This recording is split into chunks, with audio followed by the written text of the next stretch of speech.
Republican Colorado primary winner Lauren Boebert might have been considered a long shot against the five-time incumbent Congressman Scott Tipton, but her big win has garnered the attention of everyone around this country, including President Trump.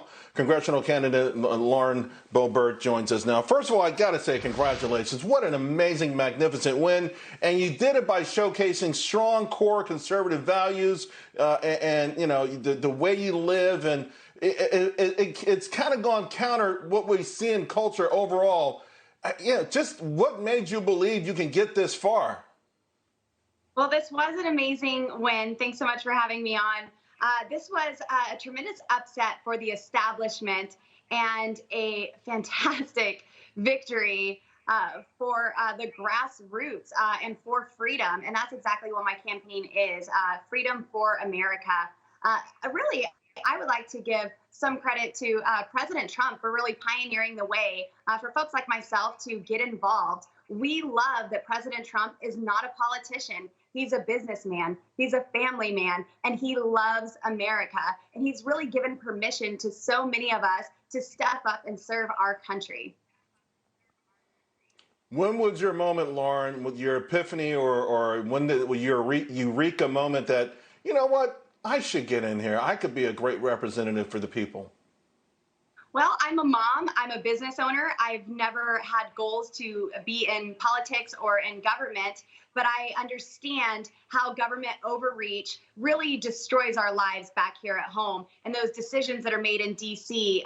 Affect our day-to-day here. Last year, when Denver liberals stole our votes for president of the United States of America and promised to give them to California with their electoral college with their National Popular Vote Compact, I went out on the ground with the people in this grassroots citizen-led movement to repeal their National Popular Vote Compact and save our electoral votes. I was the second largest signature gatherer in the state. And throughout that, talking with thousands of people in our district, I saw that we were underrepresented and our voice was being drowned out by cities like Denver and Boulder, who were really taking over the state of Colorado.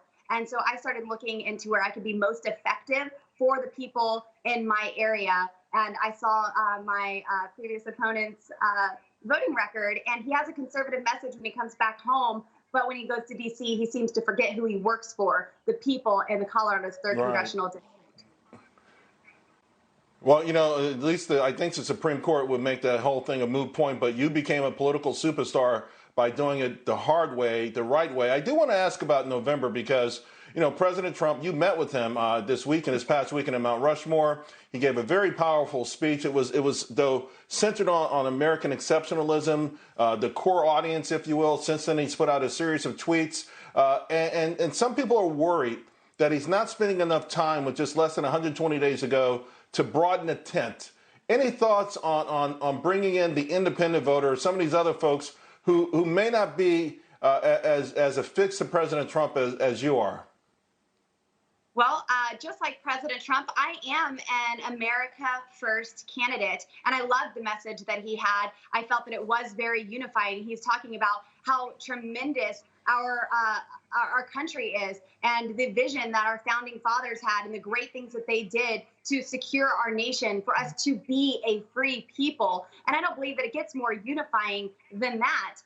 It's something, he wasn't creative in any of this divisive narrative. He certainly addressed it, but I felt that his message was very encouraging, and it was just an honor to be at Mount Rushmore for the first time that fireworks have been lit from there in 11 years with the greatest president that America has ever seen. Well, Lauren, you have an amazing story as well. We're going to watch it. Congratulations. You know, citizen politicians is what I think the framers had in mind. Right. They had you in mind. So congratulations, and we'll talk to you again real soon.